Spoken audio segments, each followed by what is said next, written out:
What's going on, everybody? I'm back with another unboxing. This time around, it's another special one for me. This is my trip to Chateau de la Fuente in Santiago, Dominican Republic, from this year's Pro Cigar Festival. So, uh, this is a long one. It's about 40 minutes. It was just a fast. it was just a phenomenal day. Just incredible things being done by the Fuente and Newman, JC Newman family. You'll see all that stuff in this video, but basically the video is broken into my visit to the Cigar Family Charitable Foundation. So this is basically a city on the Fuente property. It houses education for the kids. I believe it's K through 12. They have a hospital. They have activities for the kids after school, theater, music, physical, karate, things like that. Just incredible thing. I mean, before going on this tour, the only thing I knew about the Cigar Family Charitable Foundation was that if you pay $50 every year, you get an Opus X cigar and a JC Newman cigar in a coffin. I mean, that was the extent of what I knew about this incredible project that was started by the Newmans and the Fuentes. Just amazing work. After our tour of the foundation, we go to the Chateau de la Fuente. That's where we overlook the farm. Carlito gives a speech, as well does Eric Newman. And then we get to visit the Hemingway house. Hemingway house is just beautiful. There's a nice little gift shop in there. Just incredible place. We have a barbecue in the backyard after our tour of the Hemingway house. And then at the very end of the video, we get to check out a curing barn house, which is actually, I believe, a curing barn for Opus X. I believe it was barn number 4. I'm not sure. Anyways, guys, I'll let the video roll. Like I said, it's a long one, broken into about 4 sections. Questions, comments, leave them below.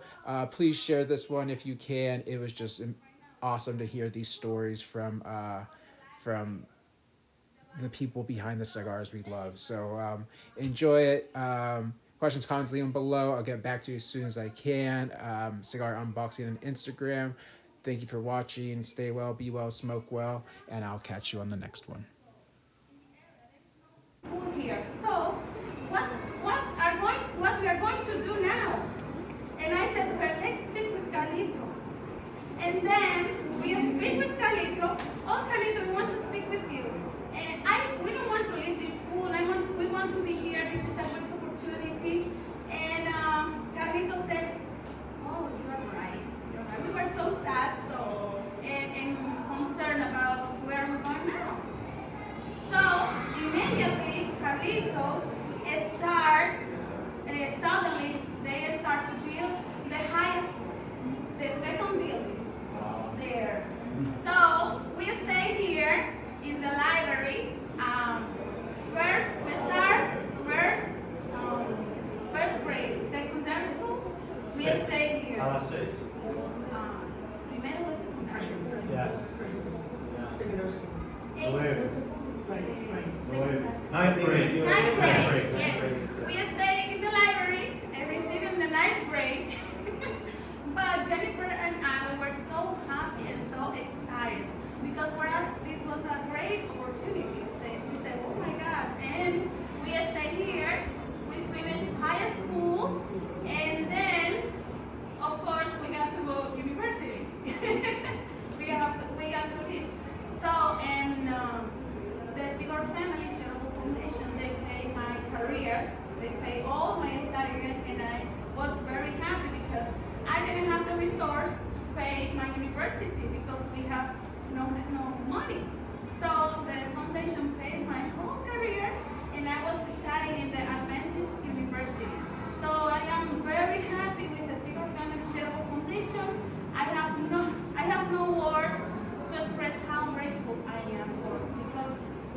did for me was amazing. They changed my life. They gave me an opportunity to be someone in life.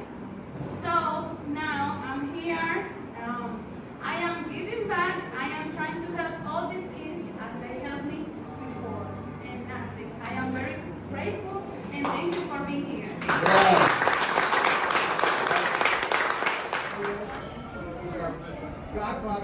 Coño Emilio, parece un profesor, man. Profe. Pablo, where's he at? Look who's here. Oh, my friend! How are you, Emilio? ¿Cómo estás? I'm not good. Not good. Not good, because I'm always amazing. Perfecto. St. Jude story. The St. Jude story. Yeah. St. Jude. Thank Poster child for St. Jude. I'm surviving Papa now. I'm graduating to the hospital. Love you, son. Love you, Pablo. You're doing good, huh? Love you too, Papa. Everything's got a story. When Amelia was here at 6 years old, Yeah. great student, he had an issue that needed to be taken care of in the Nice to see you. United States. Same here. Jude Barbera, named after Jude. And anyway, Jude was on board of St. Jude's Hospital in Memphis. Carlito talked to Jude, was able to get him in the hospital at St. Jude's Hospital. He's cured. Amelia went there with his guitar. How old were you, Emilio, when you went to St. Jude the first time? 11 years ago. 11 years. 11 years ago? Now you're 22. Now I'm 26. It was 11 years ago you went to St. Jude. Yeah. He was diagnosed here with brain tumor stage 4. They gave him 2 months to live. And a very, very impoverished condition. There was no means, nothing. The doctor said, he says, look, we could try to treat him, extend, but he has no resources, gonna be back then, okay? Things have changed. He's gonna be on the floor, sick and everything. Just buy him everything, we wanna make him as happy as we can. And being in the board with St. Jude Church, Dr. Jude Barbera, a lot of fundraisers that we did every single year for many years, and we still do for St. Jude Church Hospital. We were able to get him in, which was not easy, and he became a poster child. He's a poster child. Thank you, Papa. Yeah, you know what? And he's sung with big celebrities. He's recorded on Univision. Yeah. Yeah. Now he's an assistant musical teacher. Thank you so much. You're welcome. Thank you. Okay, go back to work. We got the next group coming. I think we're just going to continue on.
Spurs and everything. Cadillo. Cadillos, okay. And he told me, no, because he saw I was already sweating and trying to get up, and we were only traveled maybe 10% of the area. Danilo says, Carlito, when you come back, I'm gonna get the John Deere, and I'm gonna get open up a way where we could go up in a 4-wheel drive so you could take a look. It's beautiful up there. So I remember a week later, whatever it was, I come and I'm right there on the bottom before the hill. And I remember it was a Montero 2-door. It was my father's turbo diesel. And Gypsy Kings were very popular. And I remember putting it in as loud as I could without him telling me to get out of the car or something like that.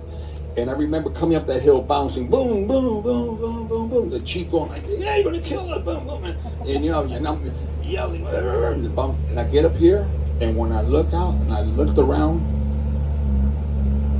I thought of the ukuleleles or that Switzerland, the echoes. I made this big scream. I started screaming, wow, you know, because that's what it reminded me of. I'm always a kid. I'm gonna be 70 and I'm still a kid. I'll always be a kid. But I remember, and everything here, there's no road signs, there's no names of roads, everything has names or nicknames. This was named El Grito de Carlito, Carlito Scream. That's how it started. So we built a gazebo here, little by little, everything. And it was a time, there was a huge challenge because historically rappers, great rappers, had not been really known or grown in Dominican Republic.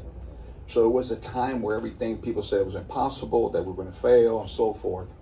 And I remember as a little boy that something that really impressed me was a movie called Chariot of the Gods. And I was like blown away. I was a young boy, maybe 8, 9 years old. And I remember that in Peru and different parts of the world and Egypt, you know, there's different things, you know, like runways that you only could see from way above when there are no airplanes. And all those things, the gods, there's life out there, there's intelligence. These things build my curiosity. And the challenges we were facing to be able to grow a decent rapper in the Dominican Republic, I'm very spiritual and I believe.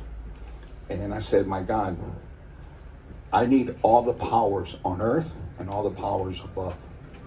So I started doing symbols for it to be seen above, because I believed that I was going to get the results, I believed, only as well as how much I give to the land, how beautiful I make it. Putting flowers, planting trees, take care of it.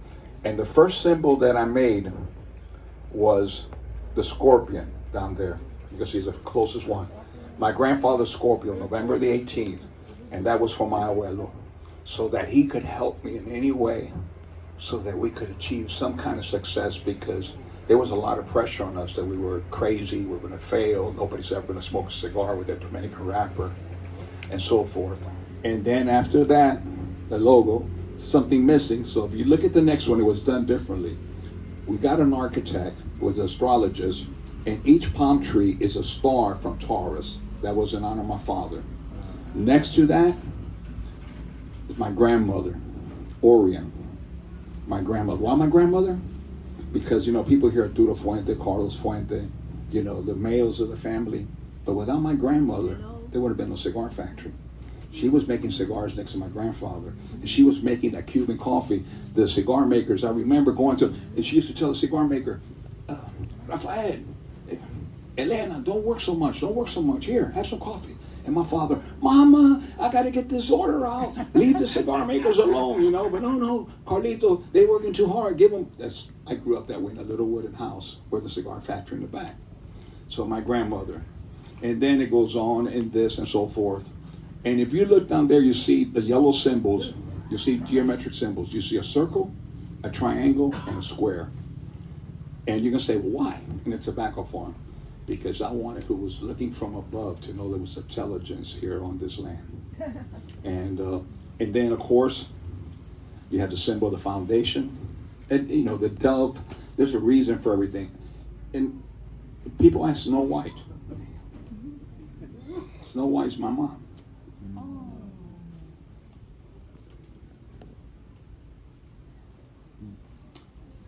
When my father was able to save a little money, my mother working another job as a cigar maker, they saved money when they were able to build their home. They got the lot. And the home wasn't built by, you know, sophisticated builders and contractors. They used to go after work, uncles, cousins, everyone go and they start digging up the, you know, the ditches where we're going to put the pipeline and everything. And I remember I used to go in the afternoons with my mom to take sandwiches, beer, and everything for all the family who was working my father building his first house. And it was the first time we were able to move in. It was a big lot. They had oak trees. And from Tampa, you know, the oak trees, there's a lot of squirrels. And my mother used to go out there beginning, and squirrels would run away. And by the time we moved in that home, about a year and a half later, all the squirrels, they never left waiting out of her hands. My mother loved animals. She had, there were birds, they were all over. My house growing up was full of every kid of the neighborhood. My mother used to pack kids as many could fit in the car and open up the trunk and pack them in and take them all to the theater. There's those in the good old days when you were able to get away with that, when there was not any apparent danger. But what I want to say that every single thing, you look at this, broken tile. There's a reason there's a broken tile. You saw it in the foundation. Broken tile. Eric Newman, who's from Tampa, probably he's heard this many times. I insisted on having broken tile, but we had to buy big slabs that were very expensive and break them to be able to break the tile. But I grew up seeing broken tile in every porch, in every neighborhood in my community. If you go to Key West, because Ybor City was after Key West, you're going to see a lot of broken tiles as part of the cigar community. Very seen the old houses. And a historian named Dr. Glenn Westfall, who's the leading historian of the transition of Cuba, Key West, Old Ybor City, Tampa, Dr. Westfall, who's 85 going to be now. They're building a museum in Miami, by the way, history and so forth, and about the cigars and this heritage. I asked him, I said, Dr. Westfall, well, he's not a medical doctor, by the way, but they call themselves doctors. He's an educator. I said, Dr. Westfall, why is it that all the old homes have all these broken tiles? And he says, Carlos, there's an answer for everything. The owners of the cigar companies had marble in their homes. Cigar makers couldn't afford the marble. So they used to go to the hardware store and all the pieces of their leftover chip, broken, this and that, which was very inexpensive. They wanted to move. They used to go and they used to break them. They used to, small pieces, put them together in their porches with all the family. It was a tradition. Everybody had broken tile. So even that, I never expected or anticipated I was ever going to move to another world. I was born and raised in Tampa, Florida, Ybor City. It was the cigar capital of the world. My father was. My mother was born there. My grandmother was born there. My grandfather came from Cuba at the age of 15 in a ferry from Havana to Key West. And then the Tampa started Arturo Fuente Cigar Company in 1912. He passed away when he was 85, smoked 20 cigars a day. And he didn't have to speak English. He didn't have to speak English because everyone in the community spoke Spanish. There was a cigar community. And the only word I always remember that he learned in English was, "Ese es un son of a bitchy." That's all he needed. But everything I've done in my life, from designing labels, when you go to the factory or you see the factory, you come, when you go to the Hemingway house, you're going to see the original. There's like a yellow walkway. That's my yellow brick road.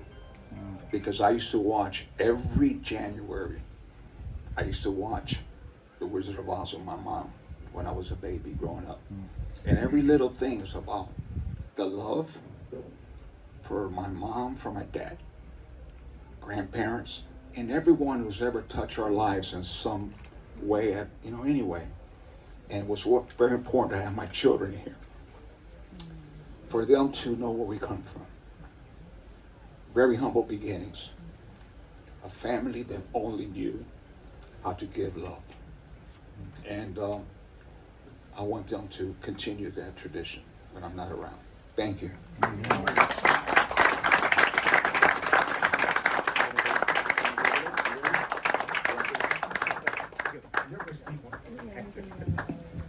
Carlito and I used to speak they go around the country in the United States talking about the Cigar Family Foundation. We went smoke shops and clubs and wherever, and you can find out. I'm not the smartest guy in the world, but I learned something.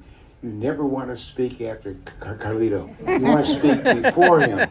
And I would go in there and I have my notes. I read notes. I'm not that clever. Carlito never had a note in his life. Why? Because he speaks from the heart. He processes what he wants to say, and it just comes right inside him. I wish I had that skill. So, I think the smartest thing I could say is, Carlito, we and the Fuentes and Newmans have been partners since 1986. That is 30 38 years ago. We were both a lot younger. We aren't going anywhere. But, you know, can't imagine the cigar business in 1986. It pretty much sucked. The industry was going down 4 or 5% a year. The only way you could grow your business is to go out and steal your competitor's customer, and they're trying to steal your customer. It was crazy, and we came from a family business. My grandfather started a company in 1895. Grandpa JC had 4 kids. My father ran manufacturing. My uncle ran sales, and the sisters collected dividends. Well, there were dividends, but there's no dividends because you have to have dividends from a profit, and it got pretty difficult. There's a reason why family businesses of any type don't go from one generation to a second generation to a third generation. Sophia and Carlito the third, now you're the 4th generation. My son Drew is 4th generation of the Newmans. And if my son didn't have the passion, the interest in our company, we have to sell it. If Carlito, it's hard to believe, we aren't going to be here forever. We can't put the business in our coffin as a family business. If he didn't have the interest of their 4th generation, they have to sell the business too.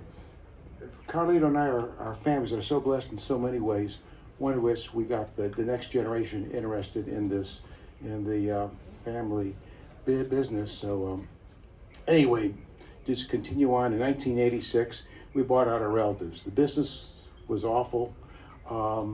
We had 3rd generation of Newmans coming in at a time with families and wives and kids, and the business they needed more and more, and the family was able to yield less and less. The business was able to yield less and less. So 1/3, my father, my brother, and I bought out our relatives.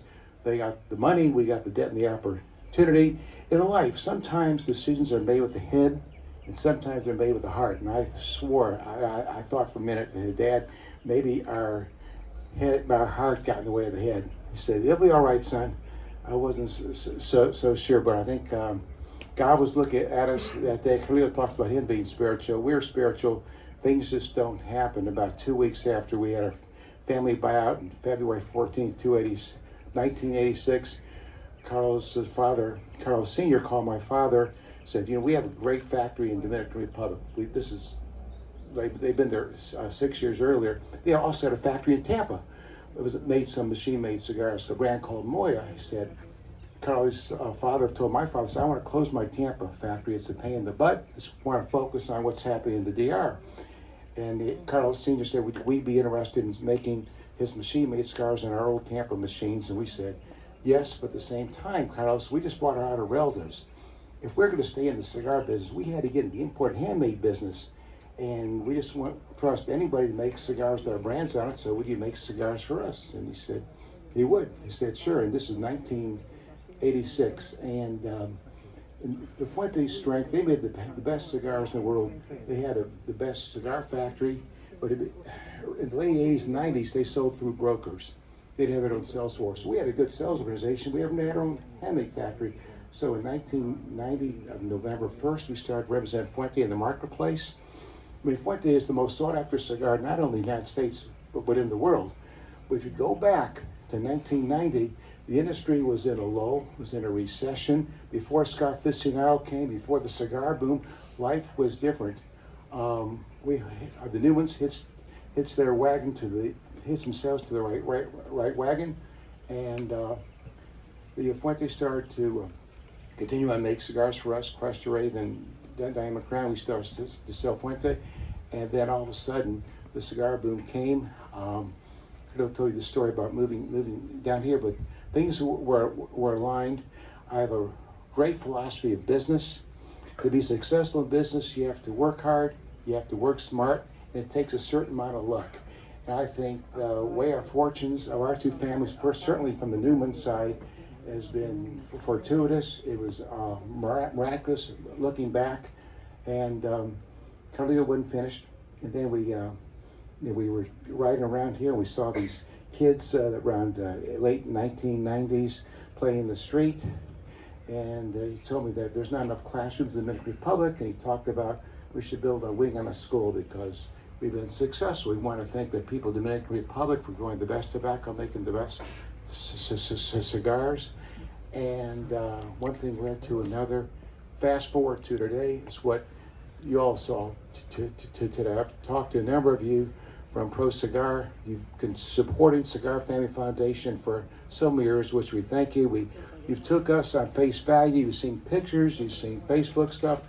Unless you see it, coolest buildings, but what really makes Cigar Family Project special are the kids. We can talk about it till we're blue in the face, but you got to witness it today. And I think someday I'm going to leave this world. Someday we're all going to leave this world, and hoping to make this place a better world once we're here. That we found it, and I think it's not only Carlito or myself, it's just everybody that has supported what we've been doing, doing it for passing the torch on to the next generation, and that's pretty special. We appreciate you all helping us make our dream special. Thank you. Thank you. I still don't want to speak it. See how you class? Love you, Eric. Thank you. Okay, I think.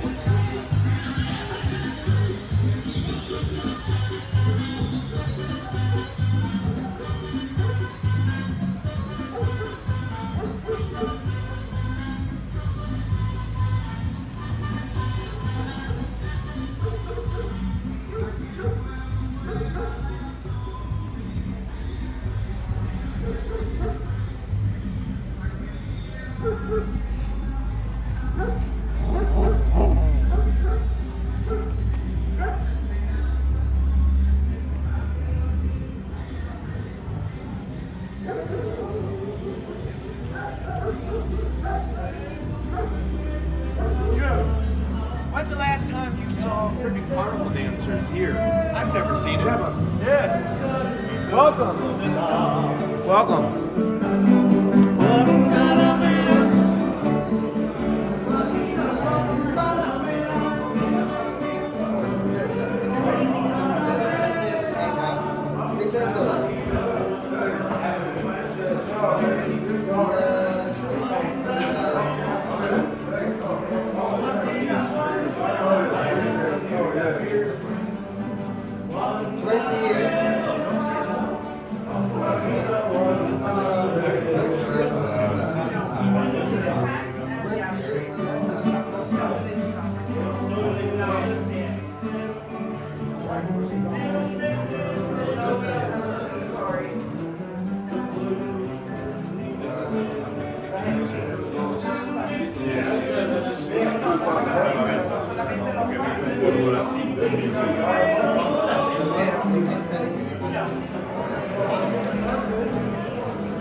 Hey, come on, guys, come in.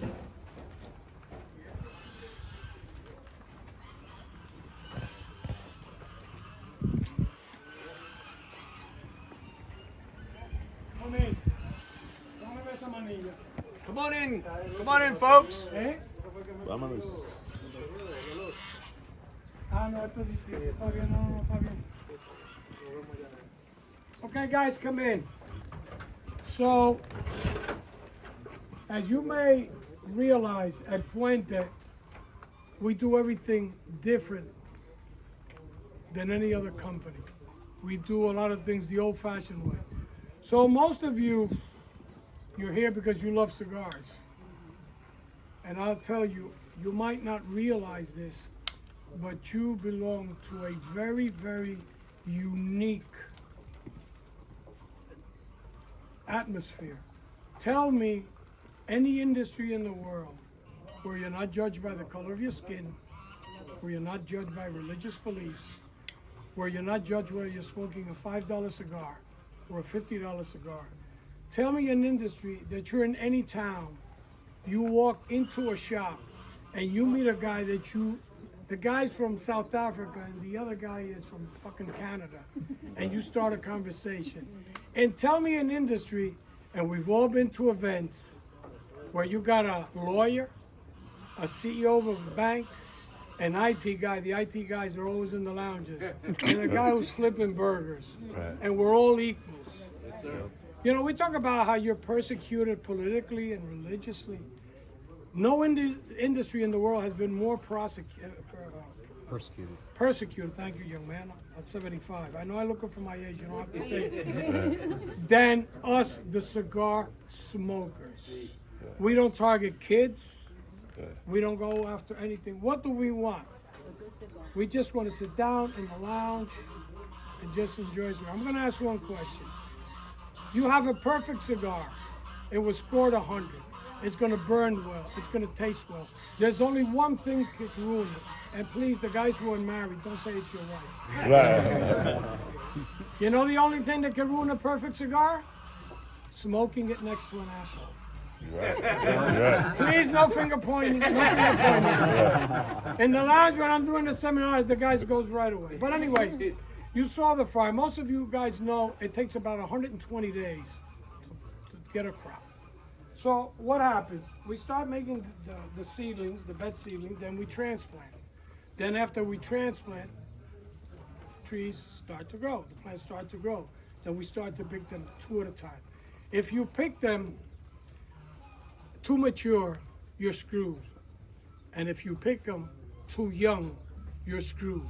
But let's say we pick them perfectly. And as you see, they pick them up in pairs. Then they go into what's called the curing barn. So sometimes it's raining and raining and raining. When it's raining a lot, what do we produce? So to keep the cigar, the tobacco, that it doesn't rot, what do we have to do?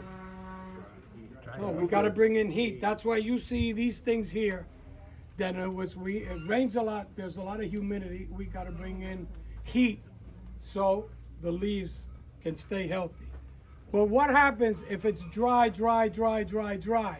What do we have to bring into the curing barns? Moisture. Exactly, water. So you will see that the leaves will go from green to yellowish to brown. This all is wrapper from Chateau de la Fuente. We have different kinds of seeds that we go. You'll see that the farm is divided in different parts. There's already tobacco that we've picked already.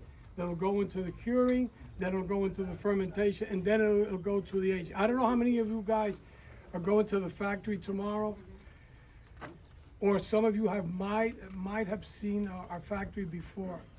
But we do, even in the factory, things totally different. We have 17 humidors. Right now we have about 16.7 million cigars that we're waiting for them to ship. Because like Don Carlos said, Carlito said, Don Arturo said, they will never rush a cigar if it's not ready.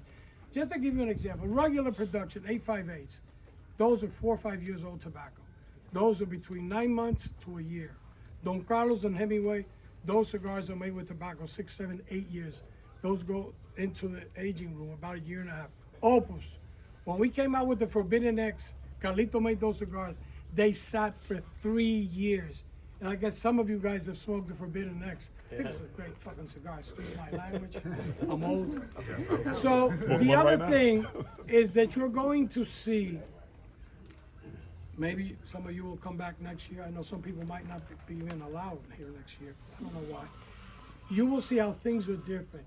Every factory has its charm, whether it's a big factory, whether it's a small factory, whether it's a medium-sized factory. But at Fuente, we do totally everything different than any factory. And that's what makes Fuente different than any other company. Sometimes some of you say, well, I can't get my Don Carlos, I can't get my double Chateaus, I can't get this. If it's not in the store, two things that happen. The guy ain't paying his fucking bills, or we don't have the cigars, which is true. So does anybody have any question about the curing part? Yes, So I it's noticed $5. It goes to peso. I have a question. So I noticed that out of this whole roll here, there's a few of them that are still green. Does that mean Yes. that those are bad? No, they're going to, remember what I told you, you go from green to yellow to brown and dark brown. Remember, the tobacco, the leaves are curing now. Now, those of you who have been to a factory, you have seen, it depends. Some countries, they have the pilones or the trojas, they're this high. Some of them use them this. But you gotta remember that you have, on a plant, you have 2 leaves that stick out, those are corona, then you have ligero, then you have viso, then you have seco, or what we call barresuelo. And in Cuba, unfortunately, because of the situation, they use everything. But that bottom leaf we do not use. We basically use ligero, visos, and the seco. Now, if we were to make a cigar, she's telling me you guys gotta go, I know. Last question, if we were to make a cigar totally out of ligero, what would happen? Too strong, that's one. What else? Wouldn't burn properly. That's true. What else? Nobody would buy it. Imbalance in flavor. What else? It would be one-dimensional. I don't care what anybody says. You need a cigar. First of all, on a scale of 1 to 10, has to have 10 in flavor. And a lot of people tend to confuse flavor with strength. You could have a mild cigar and it's full flavor, and you could have a cigar that's only strength and strength. Look, I could talk for hours. I've done 3,000 seminars all over the world. I came here in 1492 with Columbus. Carlito came a couple of years after. I wish I could talk more, but that young, beautiful girl, she's going to have my cojones. So, guys, Thank you. take care. Thank you.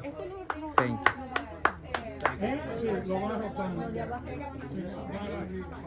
There's so much to do here, but you know, you guys gotta go. It was my pleasure. Thank you so much for having me. You got it.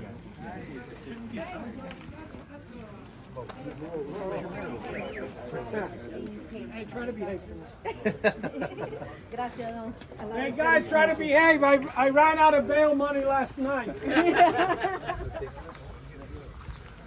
And my bail money is at 20%. Okay, come on. Let's go.